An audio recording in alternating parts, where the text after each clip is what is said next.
My name is Jesse, and I work with small businesses in the government marketplace. You're listening to FedBiz 5, where you get informed, get connected, and get results on everything government contracting.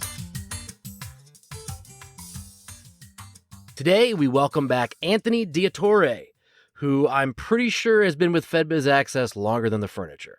Yep. A government contracting research aficionado, he's always dropping useful knowledge for our listeners that they can use. Welcome back, Anthony. Oh, thank you very much. Absolutely, man. It's great to have you.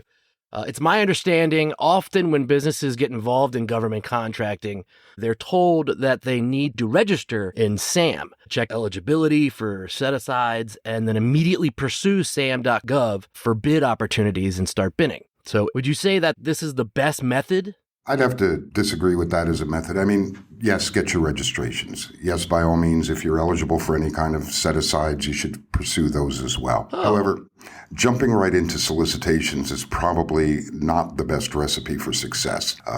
Vast majority of the federal spending doesn't go through solicitations. In fact, only about 10% does go through solicitations. So it's more important at that point, you want to be able to do research. And that research can encompass a lot of different things. Like Ashley coined the test before you invest kind of thing, right? Oh, yeah, I do agree with that. And in order for you to be successful in any kind of business, right, you need to know what your market is. You need to know who your market is. You have to have a clearly defined plan going in. Who's spending? How are they spending? And in the federal market, I think that's even more important because you want to be able to focus your energy.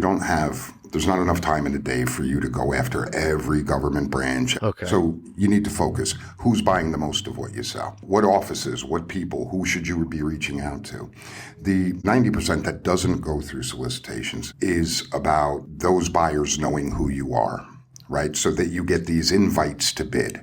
That's a lot stronger than with no past performance and no experience going to try to stand toe-to-toe and duke it out with companies that may have much deeper pockets, may have a team of people that's all they do is read solicitations and respond to them.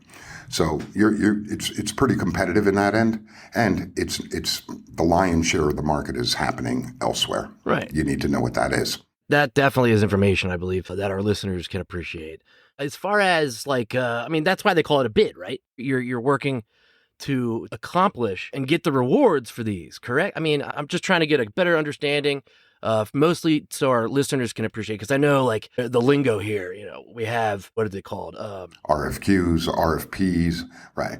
Well, and again, those are going to be formal solicitations.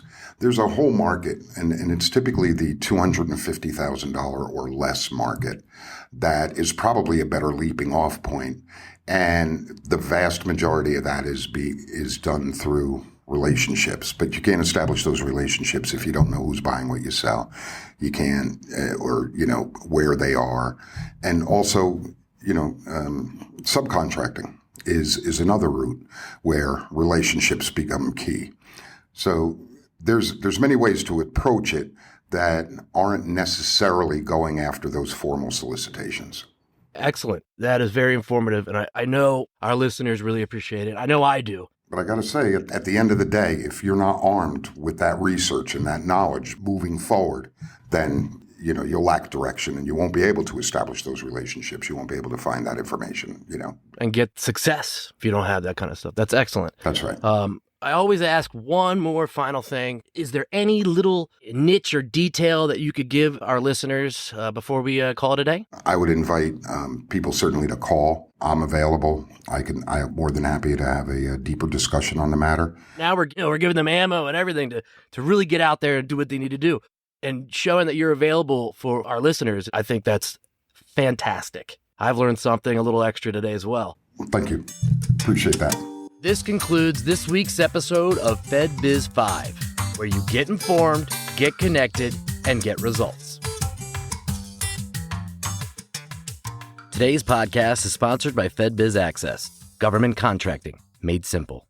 Visit them at FedBizAccess.com or contact them at 888-299-4498.